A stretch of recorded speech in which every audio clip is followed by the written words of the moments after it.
Mateus capítulo 4, do versículo 18 ao 25.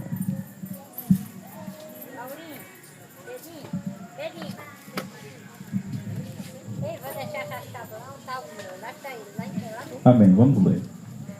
Caminhando junto ao mar da Galileia, viu dois irmãos, Simão chamado Pedro e André, que lançavam as redes ao mar, porque eram pescadores. E disse-lhes: Vinde após mim, e eu vos farei pescadores de homens. Então eles deixaram imediatamente as redes e o seguiram. Passando adiante, viu outros dois irmãos, Tiago, filho de Zebedeu, e João, seu irmão, que estavam no barco em companhia de seu pai, consertando as redes, e chamou-os. Então eles, no mesmo instante, deixando o barco e seu pai, o seguiram. Percorria Jesus toda a Galileia, ensinando nas sinagogas, pregando o evangelho do reino e curando toda sorte de doenças e enfermidades entre o povo. E a sua fama correu por toda a Síria. Trouxeram-lhe então todos os doentes, acometidos de várias enfermidades e tormentos, endemoniados, lunáticos e paralíticos, e ele os curou. E da Galileia, Decápolis, Jerusalém, Judeia e da além do Jordão, numerosas multidões o seguiam. Amém? Então, vamos direto ao assunto, né? Tem dois versículos que eu gostaria de destacar. O primeiro versículo é o 22 e o outro versículo é o 25. O 22 se refere à decisão de João e Tiago. Eles deixaram Zebedeu, deixaram o barco e seguiram Jesus. E no versículo 25 também diz que numerosas multidões seguiram Jesus. Então aqui tem uma palavra que se repete, que é a palavra seguir. É a palavra seguir. Diz que Pedro, Tiago, João e André, eles seguiram Jesus. Mas aí no versículo 25 diz também que as multidões seguiram Jesus. Mas assim, apesar da palavra ser a mesma, mas o sentido é diferente. E aí a gente precisa prestar atenção nesse sentido. A palavra é a mesma, mas o sentido é diferente, o significado é diferente. Aí aparece a palavra seguir, né, se referindo aos 4 primeiros discípulos vocacionados chamados naquela ocasião, e aparece a palavra seguir também com relação à multidão. Mas assim, a palavra é a mesma, mas o sentido é diferente. Por quê? Porque o caminho do discípulo não é o mesmo caminho da multidão. Não é o mesmo caminho da multidão. E aí a gente vai fazer um percurso do capítulo 4 de Mateus até o capítulo 16 de Mateus para mostrar que o caminho do discípulo não é o mesmo caminho da multidão. E a gente vai começar falando sobre o caminho da multidão. O caminho da multidão, meu querido, é percorrido pelos curiosos.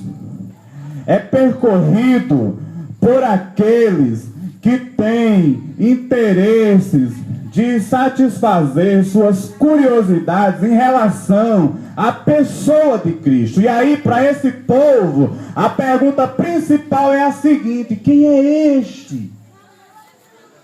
Essa é a principal pergunta feita por esse grupo de curiosos que estão sempre observando Jesus em estado de perplexidade. Isso é o que acontece, por exemplo, do capítulo 5 ao 7 de Mateus. Nós temos o Sermão do Monte. Jesus começa com as bem-aventuranças e termina falando na casa edificada na rocha e na areia. E quando ele termina o Sermão do Monte, diz que as multidões ficaram admiradas, e a razão dessa perplexidade era porque Jesus não ensinava como os escribas, como os fariseus, como as autoridades religiosas da época, que eram encarregadas pela transmissão, pelos ensinos da lei ao povo. Então o povo ficou admirado.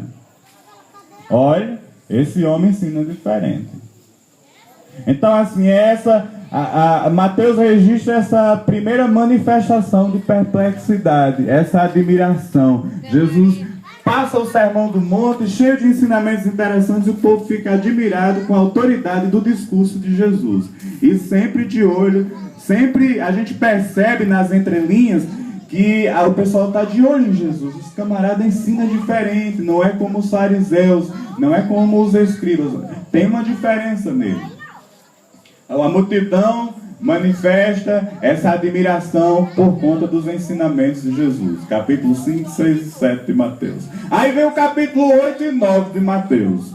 Aí o capítulo 8 e 9 de Mateus é a parte que fala de cura. Tem cura para tudo quanto é gosto. A gente vê no capítulo 8 e 9 de Mateus 8 ocasiões de cura em que 10 pessoas são curadas. No capítulo 8 você tem o leproso, depois você tem o empregado do centurião, depois você tem a sogra de Pedro e finalmente você tem 2 endemoniados gadarenos. E aí no capítulo 9 você tem o paralítico de Cafarnaum, e aí você tem também no capítulo 9 de Mateus a cura da mulher do fluxo de sangue. Ainda no capítulo 9 de Mateus, 2 cegos e um mudo endemoniado. 8 ocasiões de cura, 10 pessoas sendo curadas de doenças ou enfermidades, as mais complicadas, que só diante da manifestação do sobrenatural é que elas seriam restauradas. E a restauração foi perfeita, completa. O leproso ficou totalmente limpo. O empregado do centurião foi curado sem precisar da visita doméstica de Jesus. Jesus curou à distância. Mandou um fax pelas ondas sonoras. Então o ar se encarregou de levar o som, e o som, não sei, eu sei que a voz de Jesus, lá de onde estava, foi o suficiente para mandar a doença do menino embora. A febre da sogra de Pedro também passou na hora. Os endemoniados, quando os demônios receberam a palavra de autoridade, foram embora. A mulher do fluxo de sangue, o fluxo parou na hora. Então, casos de cura em que a manifestação do sobrenatural fez com que a cura acontecesse de forma instantânea, naquele momento. Ali no segundinho, no intervalo de segundo, a cura aconteceu. Amém. Além dessas 8 ocasiões de curas registradas, nós temos também 2 milagres em que a manifestação do sobrenatural foi assim impactante, que o primeiro no capítulo 8 foi Jesus acalmando a tempestade. No capítulo 9 nós temos a ressurreição da filha de Jairo. E aí no capítulo 9 nós temos Mateus registrando 2 vezes, mais uma vez, novamente, esse estado de perplexidade da multidão. Primeiro, no capítulo 9, foi depois que Jesus curou o paralítico de Cafarnaum, quando ele olha para a turma lá que só fazia criticar, aí disse assim: olha, para que vocês saibam que o Filho do Homem tem autoridade na terra para perdoar pecado. Aí ele olhou para o paralítico e disse: levanta, bota a cama nas costas e vai para casa. Aí a multidão, diz o texto que a multidão ficou assim, maravilhada por Deus dar tal autoridade aos homens. Seja a autoridade de realizar o milagre, seja a autoridade de perdoar, porque o questionamento dos fariseus era exatamente esse: só quem pode perdoar pecado é Deus. Aí Jesus mostra através do milagre, dizendo assim: eu também posso. Eu também posso. E aí a multidão fica maravilhada com isso. Aí a outra vez em que aparece, em que Mateus registra esse estado de perplexidade, é depois que o mudo endemoniado é liberto. Que aí, depois que o mudo endemoniado é liberto, já na metade do capítulo 9, aí a multidão disse: puxa vida, nunca se viu tal coisa em Israel. Então estava ali a multidão monitorando as palavras e as ações de Jesus, supervisionando, vigiando, policiando, nesse estado de perplexidade, onde a curiosidade girava em torno daquela perguntinha que eu falei: quem é este? Porque o pessoal mesmo queria saber quem era Jesus.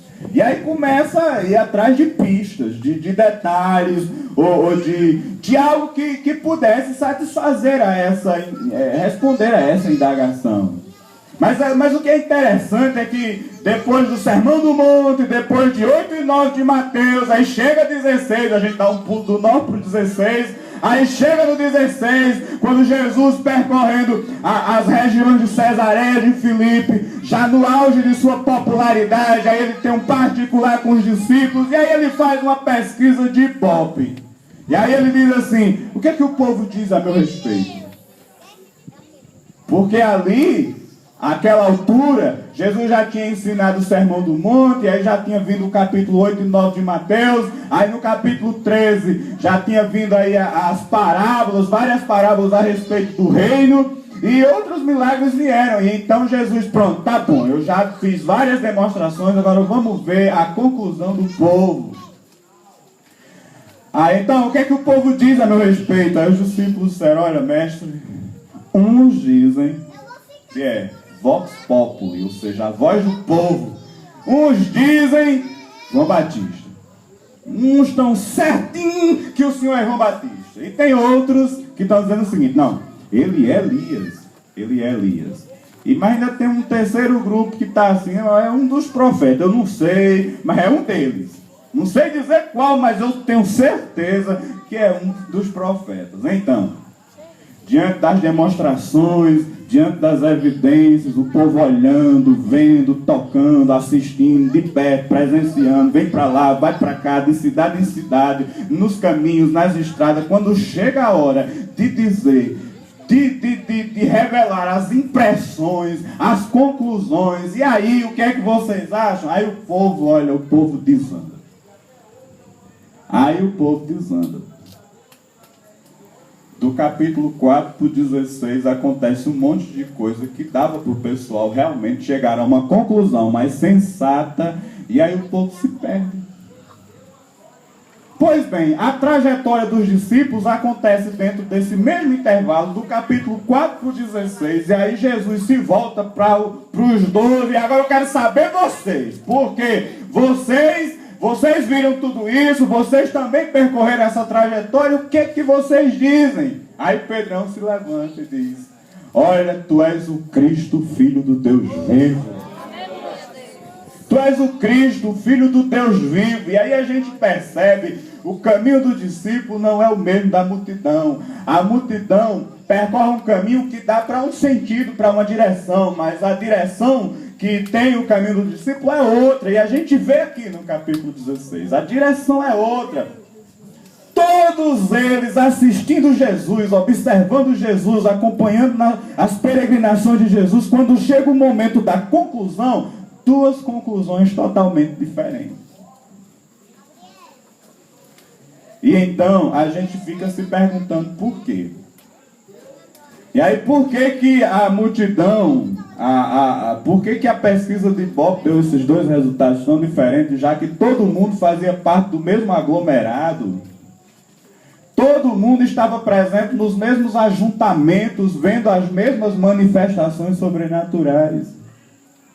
Aí você pode me dizer, pastor, a resposta está mesmo no capítulo 16, na palavra do próprio Jesus para Pedro, quando disse assim, bem-aventurado és tu, Simão Barjonas, porque não foi a carne nem o sangue que tu revelaram, mas meu Pai que está no céu. Então Pedro entendeu que Jesus era o Filho de Deus, porque Deus revelou. Sim, mas por que foi que Deus revelou a Pedro e não os outros lá?